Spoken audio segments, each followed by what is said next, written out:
Okay, day finally came. It's my first. I'm a little tired. I don't know why. I should be like excited, but I haven't had any coffee yet. But I brought it with me. So today's my first day in the hospital by myself as the attending instead of as a resident. And it's exciting. I think I'm more excited than anything else. Because I had a couple of days this week, shadowing earlier this week, where I followed a doc who works with us so far.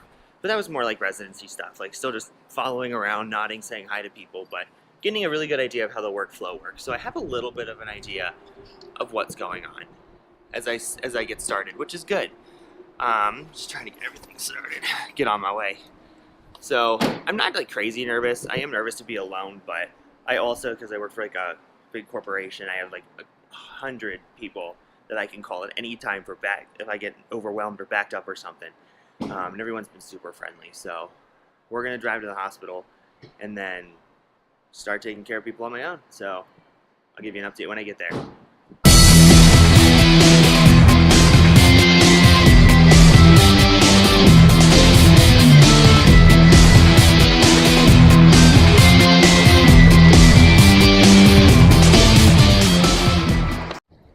All right, so it's been 3 days. So I survived my first 3 days as an attending without supervision, and it is a different beast. As you can see, as I was like being super motivated to do like my first day as an attending, which of course the day got away from me, and then the next day got away from me, and today everybody was crashing and just I don't know what to do. So I'm gonna get home and we'll do like a little another recap once I get there about how it went, my thoughts on the process, and then I guess we're gonna go from there. Got all my stuffs. I'm going to Hump and Bump 2018 tomorrow. So not only on my day off do I have to wake up at 4 in the morning, but whatever. All right. Let's go home. Okay, but like for real though, I had every intention of finishing my first days in attending vlog, and then I had every intention of filming my first couple days as an attending. But ultimately, I decided to just get into my pajama clothes and, sort of just sit back and talk about how the whole experience was. First day was a little interesting. The first day I came on, I had maybe 13 people on the census, plus it was an admitting day, and I floundered. But that was more from like what do you want to call it? A logistics standpoint. So, it took me a little longer to read over all the patients because I didn't know them, and I, wanted to know every little detail because it was my first day. And then just like figuring out the process. I did a little shadowing, so I generally had an idea of what to do for like how to admit somebody, how to discharge somebody. Here's how to write a rounding note. But until you have to do it, there were a couple snags along the way. So between that and not really knowing how to prioritize my work necessarily, because in residency, when you're dealing with people in the hospital, you have a team, right? So there was like 3 or 4 of us seniors, and then we had the intern or 2, and then all the attendings who could step in and help out if need be. And you were seeing maybe like 8 to 10 people at a day.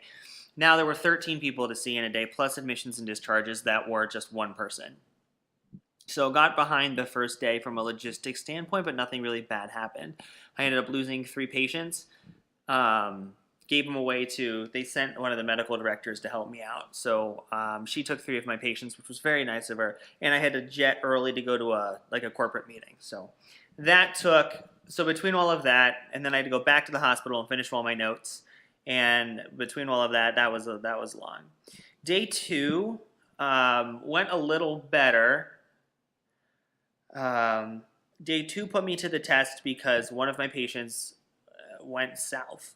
So it was a simple case that turned bad, and I ended up having to upgrade the patient to ICU status, and I didn't know how to call the ICU. I got a blood gas, forgetting that I am horrible at blood gases, and I have no idea what to do when it comes to that. And so then I was like, great, I'll get a blood gas because that's going to tell me what's going on, and it didn't. And I had no idea how to do it. So then I called the ICU attending, and they're like, "Oh, make sure you do this, this, this, this, this." And I was like, "Okay," but I don't know what that means. So, oh my God, that put me to the test for sure. Not knowing how to upgrade them, and then when somebody's not doing well in residency, you can always fall back on your attending, you can always fall back on your team. But when it's literally just you and your patient is not doing well, it's scary. And because it was the first patient that I admitted the day before that I saw the following day and didn't really make significant improvement. And I think a little bit of it was my treatment plan to an extent, but also just because the guy was pretty sick to come in with, and I think he just got sicker overnight with all of that. So that was fine. The second day was not an admitting day, so I only had to worry about rounding. So that alleviated a little bit of the stress for me, but it was so difficult because the patient, went the other direction. Instead of getting better, got worse, and had to go to the ICU. So of course, that put me behind, but I was still able to finish all of my work by like 6:45 because I do 7 to 7, and so that helped. Day 3 was today, and day 3 was okay. It was an admitting day again. I only had, I think, 11 people on my census to begin with, and today was just, for whatever reason it was, maybe because it's a Thursday and we're getting close to the weekend, but today was just a logistics nightmare. Like, I had case managers asking me questions, and utilization review asking me questions, and nurses asking me questions, and then I got, instead of just basic admit discharge rounding, then I got like a transfer from the PACU who wasn't doing well and needed to stay overnight. In residency, I guess to a fault, there's two different things.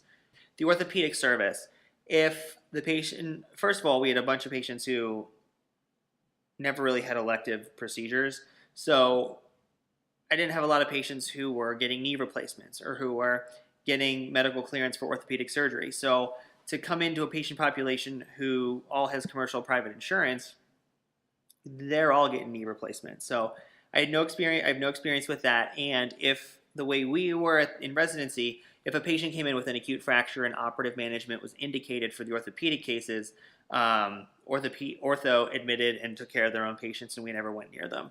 Same thing for oncology. If the patient was admitted for oncology purposes, like getting a port, starting all that kind of stuff, oncology just took care of it. We had a wonderful cancer center in my residency training, and they just took care of their own. Here, it's really a lot more hospitalist based. So all of the orthopedic cases get admitted to medicine with an ortho consult for the surgery, and all of the oncology patients are a medicine admit with an oncology consult. So I'm dealing with all of these oncology patients, and mind you, I've never admitted or dealt with a cancer patient who was like getting active chemotherapy. So there has been a huge learning curve with that. And with that also comes a huge learning curve with where do they go? Because they can't go to like a nursing home if they're getting chemotherapy. Some of them are too weak to go completely home, or because Las Vegas is a very transient city, a lot of these patients don't have a lot of family in the area. And so from a logistics standpoint today, trying to coordinate all these oncology discharges really kind of got to me and threw me off. Plus, I didn't know how to admit from the PACU. Plus, I got scared because I read the report wrong. There's something else I did that was really weird. And I had to transfer a patient off my service who wasn't really mine. And then I got a call from the ER to a patient being admitted to the ICU, but it's a closed ICU at the hospital, so like I don't have to deal with it, so I didn't know what to do with that. And then I had to preoperative clear somebody. I think there were maybe like 1 or 2 cases that I've ever dealt with in my entire life in the hospital for preoperative clearance. Usually you get those as an outpatient, and the patients are relatively stable, and you can just give them the clearance. But these patients now, when they're admitted to the hospital for an acute fall and a fracture, and you got to all of a sudden medically clear them in under 24 hours, that I really had to brush up on. I still haven't brushed up on it because there's so many loopholes in cardiac risk stratification, and it just so happens that all of my patients are high risk because of their advanced stage and their heart disease. So I'm rambling. So today was more of a logistics, I don't know things standpoint. Yesterday was scary because my patient was not doing well, and that's hard to do by yourself. Monday was the big learning curve just because it was the first time I was ever on my own. So all in all, I love it. I still love the company I signed with. I still love being a hospitalist because You can literally, because you literally admit these people for a problem, you find it, you fix it, you cure it, and you get them out. And that's so much fun for me. Even in the moment when my patient was not doing well and I had to think on the spot, while it was terrifying the first time it happened when it was just me and there was like no attending to fall back on or no anything else, it was still great fun.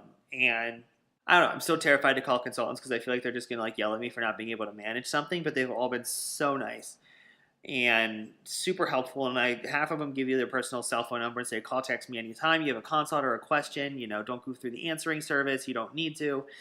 So that's probably the coolest part, is to see the level of respect that you get as an independent physician. To have that respect from patients in the family and the nursing staff that you don't necessarily get in residency or medical school is just like the coolest feeling. I feel bad, but I feel bad, but I'm trying to break that barrier because like I feel like nurses are afraid to call me and ask me questions. Or when I answer, the phone or I call them back, they're like, "Oh my gosh, hi, thank you so much for calling back. I'm so sorry I didn't pick up 5 minutes ago." I don't care, but I understand why. Like, that's the, what do you call it? The culture of medicine, I guess. But so I mean that's still cool. Or like going into the room saying, "Hey, I'm Dr. Albring and I'm going to be like your doctor while you're here. There's no resident part of the team. My attending will come in shortly.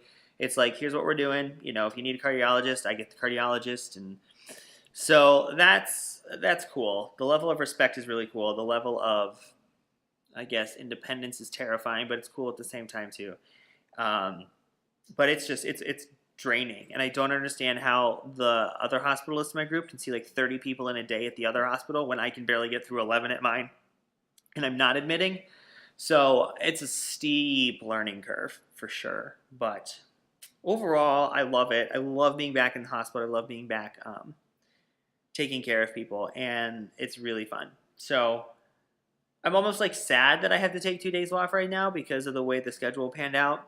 But I'm also happy because I'm going off-roading for the next 2 days. So I don't know. It's bittersweet. I'm not packed. I'm leaving at 4 in the morning, and it's 10:30 tonight. So whatever. I'm still running like the adrenaline rush and the excessive caffeine intake I had today to get through everything. So all in all, that's my ramblings about being an attending. It's fun. It's scary. It's exciting.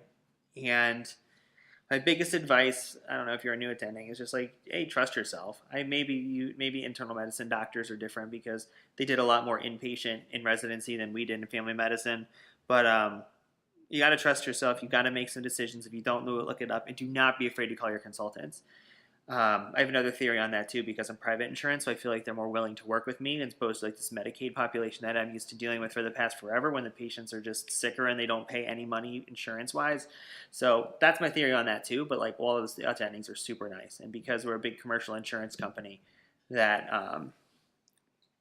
I'll dive into that too. Why I think it's awesome to be a doctor for an insurance company. I'm obsessed with that, and I'm so happy that that's the path that I fell into. But we'll talk about that another time because this is probably like a 20-minute video anyway, and nobody gives a crap about me just rambling on. Okay. And we will continue to be friends on the internet. So I'm going to go to bed. I'm going to pack and then go to bed. All right. Peace.